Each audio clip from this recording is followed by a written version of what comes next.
relaxing your feet into their contact with the ground, softening your feet into the ground, sinking your weight evenly through the feet. Good. And then locking the legs out, and then unlock them a bit. You don't have to go full, just been for a long ride, Californian cowboy, but just a little bit of an unlock there so they're not totally locked. Good. And then softening. Tummy. The back. All these sorts of areas. Sometimes if you touch it, it helps to kind of get in contact with that. Just relaxing all those areas. And if you keep relaxing the torso like that, eventually you'll collapse in this sort of fashion. So to prevent that, lengthening your spine from the sacrum to the base of the skull. And see if you can do it in such a way that it doesn't activate all the strong contraction of all the muscles in the trunk. So see if it's possible to kind of lengthen the spine very gently from the sacrum to the base of the skull, even as the rest of the body is soft. Just beneath the threshold of strong contraction. Good, good. Yeah.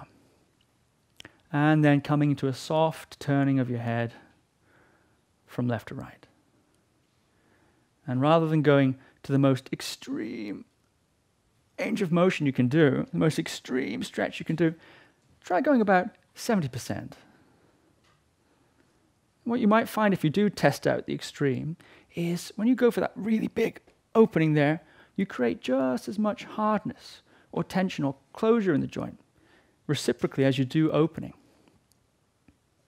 A lot of times the immobility or lack of flexibility or so on, or the tightness in a part of your body, it's not always to do with sort of short muscles that you need to lengthen by stretching. A lot of the times there's a kind of chronic nervous system hold, and then up and down, a kind of bracing almost in the area of the body. And if you move within the range of motion where you can be soft, inviting a softness, then very often there's a possibility of release there.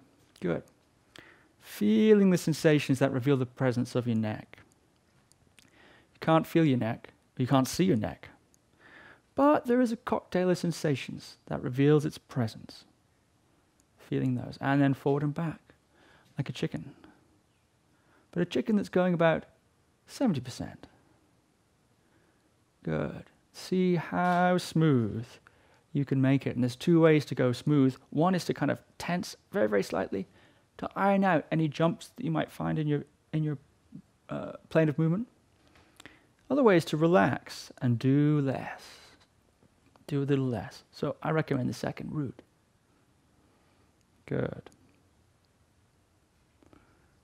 Yeah. And then combining left, right, up, down, forward, back. Moving through all three planes of movement that we've covered. Good. And as soon as you go left, you're coming right. As soon as you go right, you're heading up. In other words, not pausing or freezing at any point, just flowing through all these motions here. Inviting a softness into the neck. There's a possibility of release when the joint isn't under attack from this kind of aggressive kind of stretching.